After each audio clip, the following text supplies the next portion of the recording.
Well, hi everyone, I'm Fiona. If we haven't met before, great to be here with you today. Today we are wrapping up our sermon series where we've been looking at the first 6 chapters of the book of Daniel. And it has been great, I think, to look deeper into some stories that we know really well and deeper into some stories that we might not have known as well. And today we are looking at a very well-known story from the book of Daniel in chapter 6. And in this story, Daniel is put in a position where he has to choose between faithfulness to his God or obedience to the law of the land he lives in. Spoiler alert, he chooses to remain faithful to God.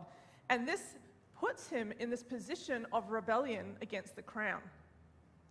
Now, there is a lot that we could look at in this passage. In fact, so much more than I could ever hope to cover in a message here. And in fact, I'm not even going to talk about some of the things you might be expecting me to talk about. And you know, when we're talking about a story where one man defies the law of his nation, some of us might kind of hope for guidelines about if and when and how we should defy the laws of our own nation. Now, I'm not even going to go into that because I don't think it's helpful or even wise to look at one chapter to try and set a precedent for a very broad and complex set of situations as we exist in our society. But I do hope that what I share today is still really helpful for each of us as we navigate tricky areas of living. Now, today's story shares a lot of common ground with chapter 3 of Daniel, which Chris spoke about a few weeks ago. And his sermon from that week holds a lot of really good wisdom about how we can remain faithful in a culture that often pushes us to go in a different direction. And so if you missed that sermon, you might want to check it out on our YouTube channel or our website.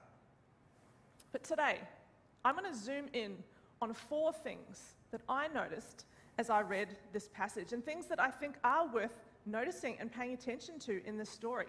They might not be things that we've ever even noticed or thought about before. But I do think they could help us when we do find ourselves in situations where our faith might come into conflict with our culture, where we might have to make hard choices about what it means to remain faithful to our God when those in authority over us might be requiring us to choose differently. That might be bosses or teachers, our government or parents. So just catching up, last week, Chris talked to us about King Belshazzar, the king whose pride led to his downfall and the downfall of his whole kingdom. We left chapter 5 with God basically handing the power of the Babylonian Empire over to the Medes and Persians. And so in chapter 6, we pick up with Daniel, still in the same city but serving the new Persian king, Darius. Now somehow, Daniel has retained his high up position in their government. And it says this about him. Now Daniel so distinguished himself among the chief ministers and the satraps by his exceptional qualities that the king planned to set him over the whole kingdom. Now the other ministers, the other high-ups, did not like this at all. And so they wanted to try and find a way to bring Daniel down. But it says something else. All right, I'll just read it to you. They could find no corruption in him, because he was trustworthy and neither corrupt nor negligent. Finally, these men said, "We will never find any basis for charges against this man Daniel unless it has something to do with the law of his God." So these ministers, these guys, they rally together and they kind of go and casually suggest to the king that he issues this unbreakable decree that says, anyone who prays to any god or human being during the next 30 days except to the king shall be thrown into the lion's den. So for some reason, the king thinks this is a good idea, and he signs that decree. And then we cut back to Daniel. Now, when Daniel learned that the decree had been published, he went home to his upstairs room where the windows opened towards Jerusalem. And 3 times a day, he got down on his knees and prayed, giving thanks to his God, just as he had done before. Now, the other ministers, they made sure that they caught Daniel when he's praying, and so they go and tell the king about it. And the king realizes at this point that he's been basically manipulated into this trap for Daniel. And he does everything he can to try and get Daniel out of the situation, but without success, because the decree the king has signed was unbreakable. And so Daniel is put into this pit of lions. And as the king places his royal seal over the rock, closing him in, he says, "May your God, whom you serve continually, rescue you." We then read that the king spends the night unable to sleep. He refuses food and entertainment. He's so worried about what will happen to Daniel. And then in the morning, he rushes to the lion's den and says, "Daniel, servant of the living God, has your God, whom you serve continually, been able to rescue you from the lions?" And Daniel answered, "May the king live forever. My God sent his angel and he shut the mouths of the lions. They have not hurt me because I was found innocent in his sight. Nor have I ever done any wrong before you, your majesty." So the king orders that Daniel be lifted from the lion's den, and instead he throws in all of those who have conspired against Daniel and their families, which is extremely brutal and not necessarily something we're meant to rejoice over, more something that was part of the culture.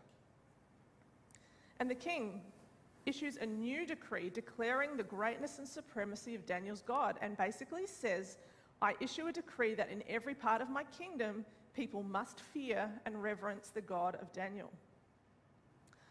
So it's quite the epic story, right? I mean, I can almost see it playing across the big screen in the movies. And in fact, that's kind of how I do see it. When I was younger, I completed a Bachelor of Creative Arts at Melbourne Uni. And in this degree, I got to study all sorts of creative areas. And one of them was film and media. And so part of my degree was watching TV shows and movies and analysing them. So it sounds like a really awful time.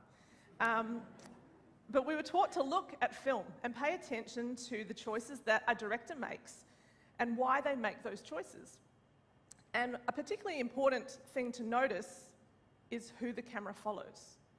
Whose story, or whose perspective are you seeing a story through?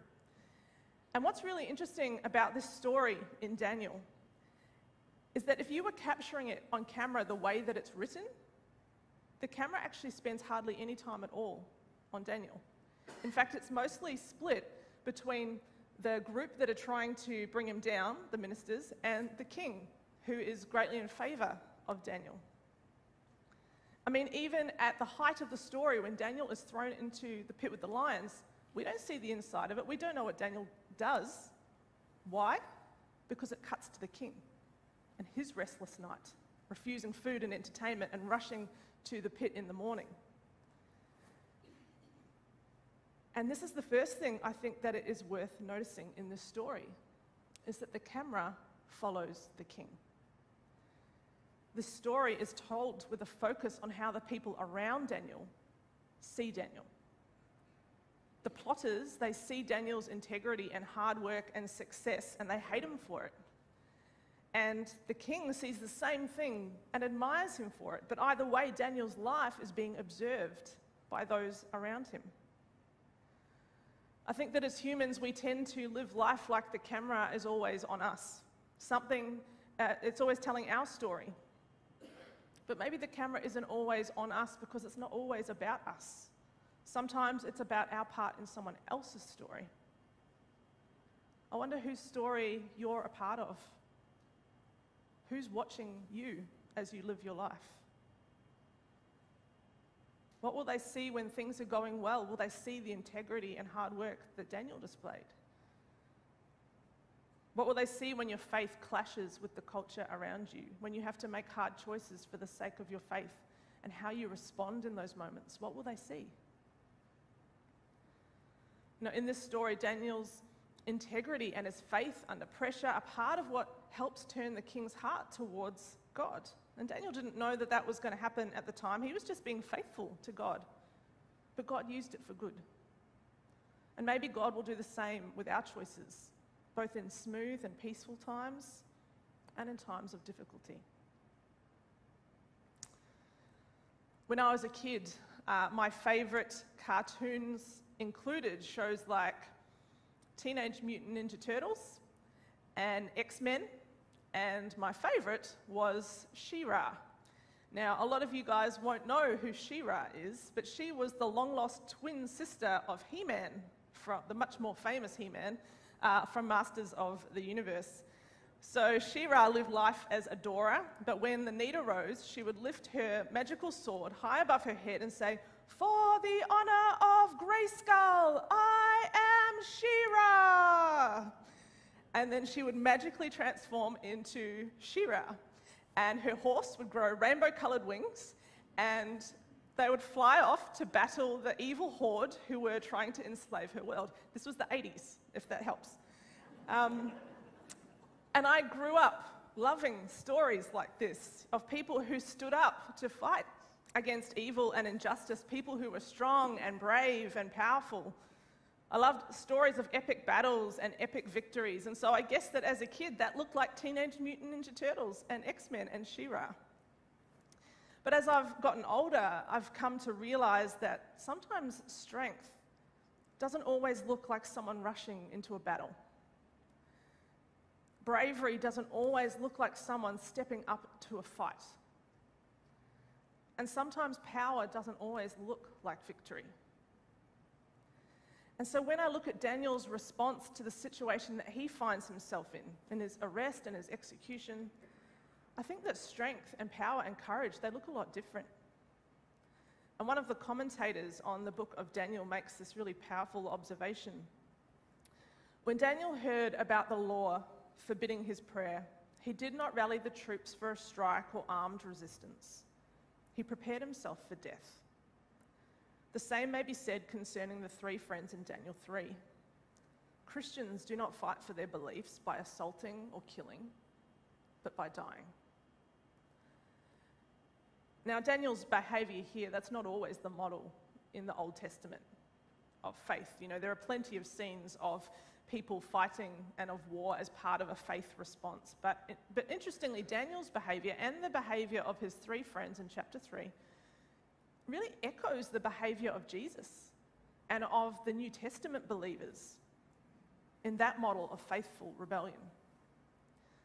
You know, people were constantly waiting and asking for Jesus to start a rebellion against the Roman Empire, and he constantly refused to engage. On the night before his crucifixion, they come to arrest him, and one of his followers picks up a sword and cuts off the ear of the high priest, and Jesus tells that person to put the sword down because he's not leading a rebellion.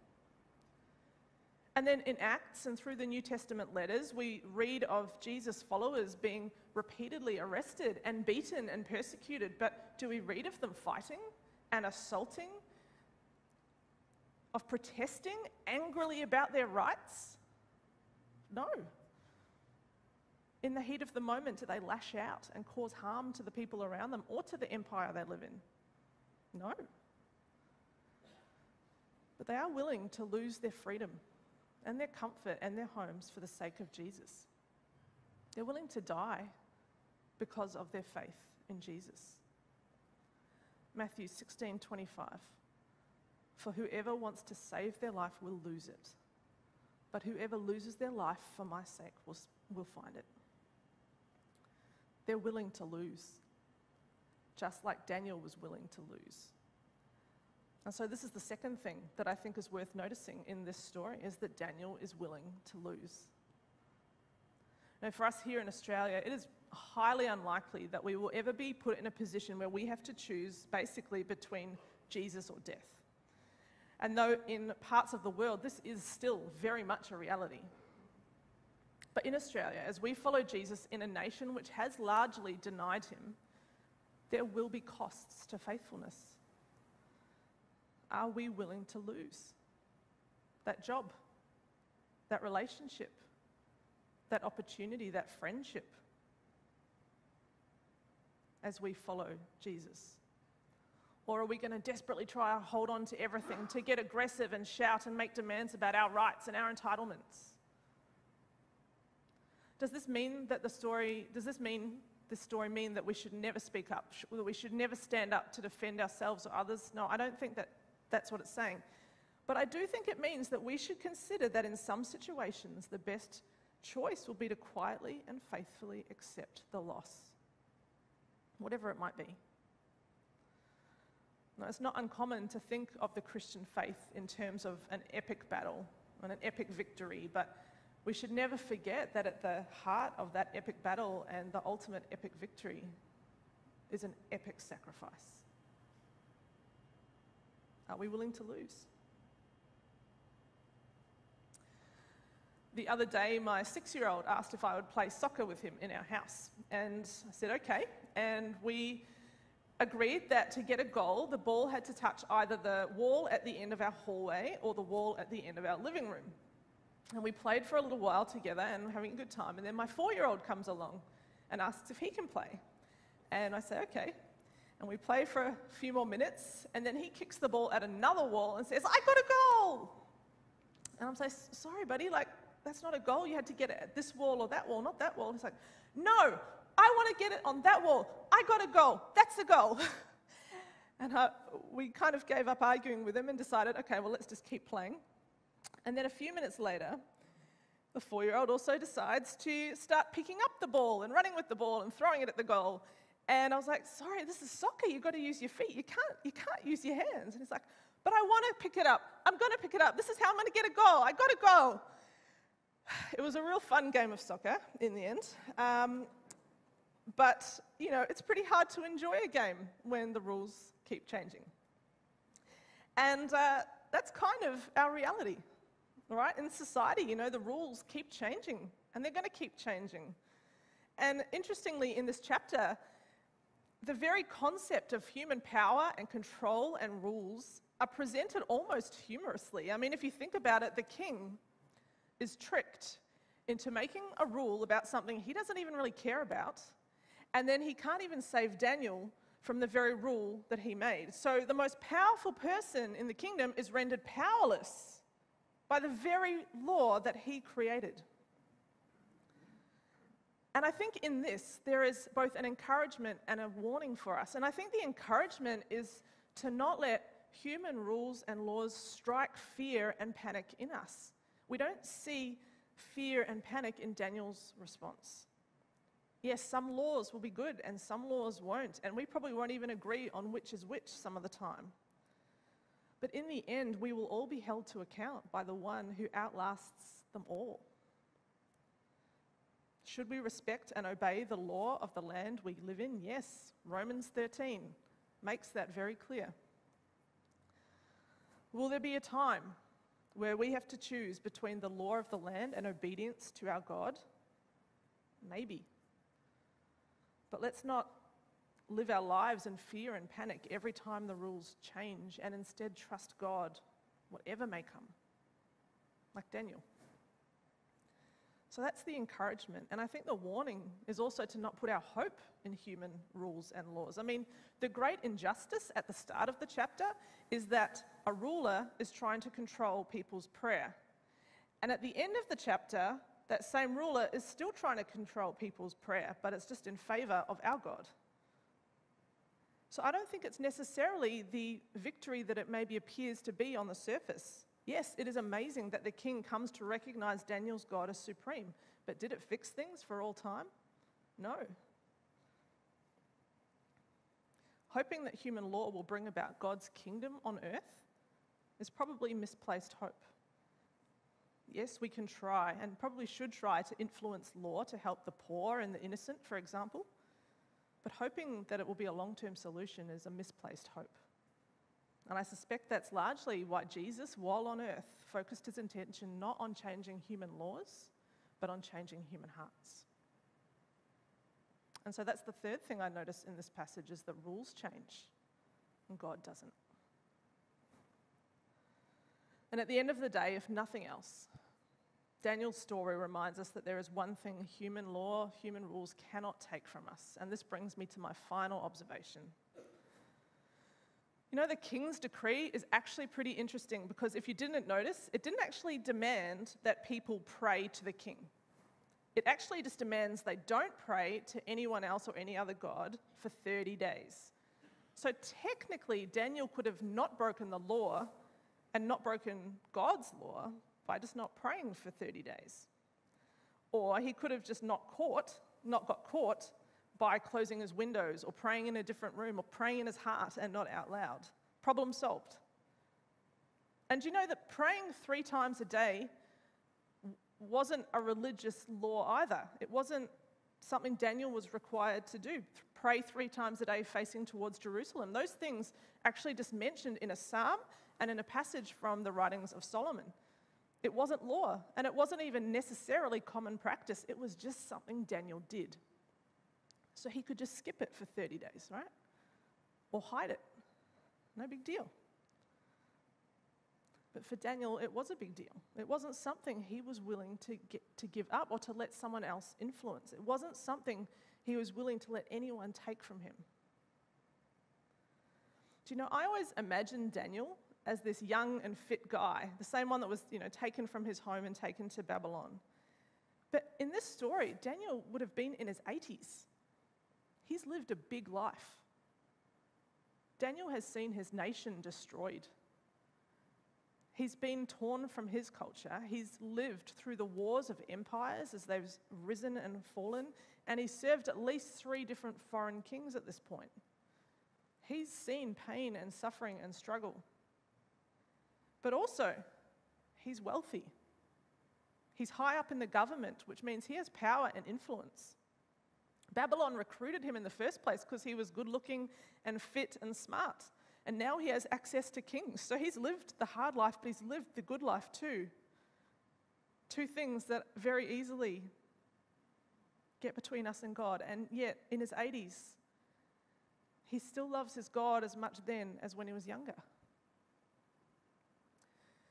When I look back on my early years as a Christian, I remember so confidently imagining my walk with Jesus as being this great adventure, and he was going to move through me, and he was going to move around me, and I was going to see him work powerfully, and my faith would be strong and resilient, and nothing would ever keep me from Jesus, and I would never have doubts, and I would keep following Jesus all the days of my life. And as I've got older, I haven't lost my faith, but it's been tested. It's been stretched and bent and pulled and twisted as I have experienced pain and grief and disappointment. As my eyes have been opened to the struggles that other people face, to the lives that some people are born into, and the horrific experiences that are forced on others. I've watched people I love question their faith and walk away from Jesus.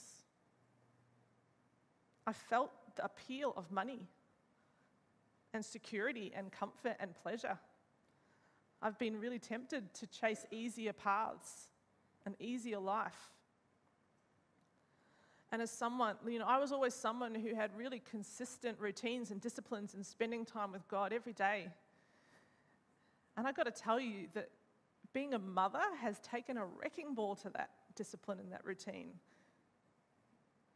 I've had those practices knocked about and smashed, and I've had to fight tooth and nail to find any semblance of stillness and space to spend time with God daily.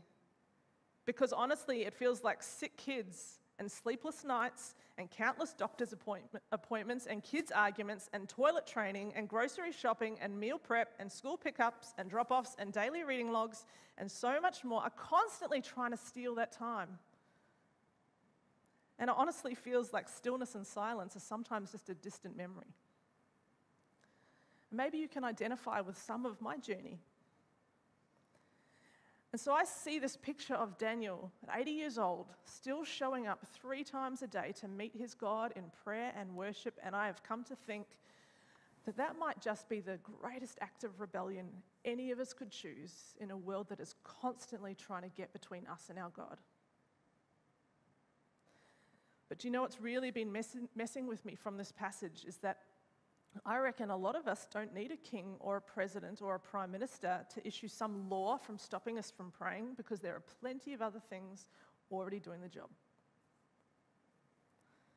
Who needs a decree to stop us worshipping God when pain and disappointment and hardship and anxiety are enough to do that job? Who needs a law to stop us praying when money and success and busyness and pleasure and self-image are already taking care of that? And so honestly, in a world that is hell-bent on getting between us and God, I really have come to the conclusion that Daniel's greatest act of rebellion is that at the end of his life, God is still the love of his life.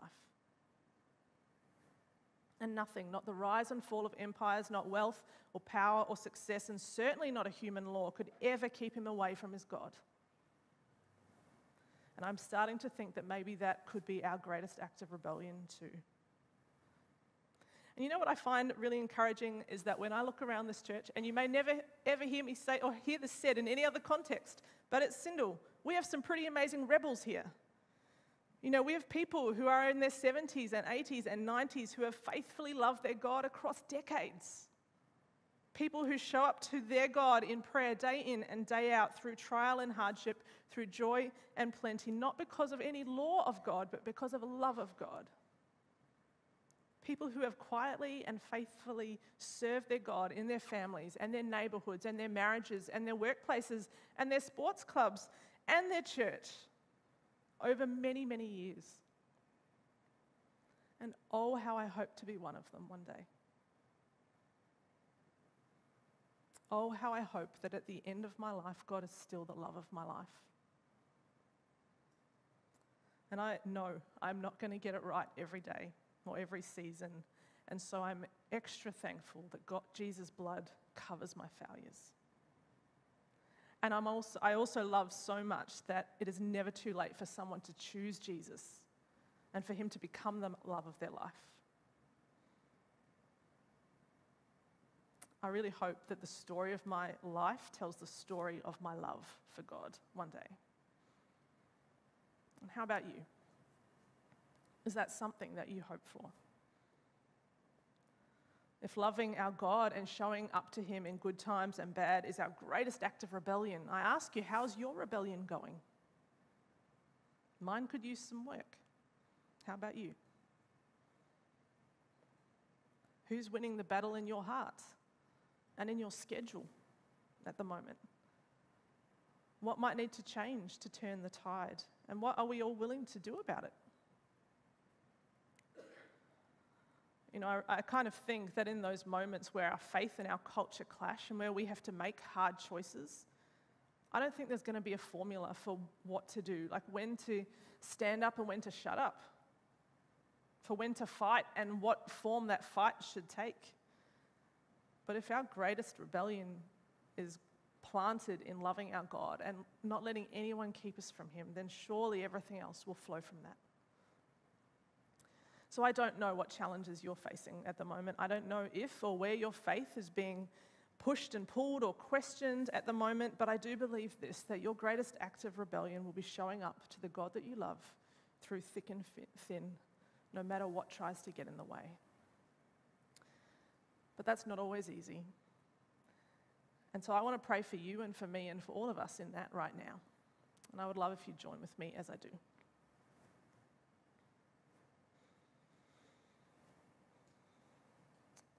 Loving Father,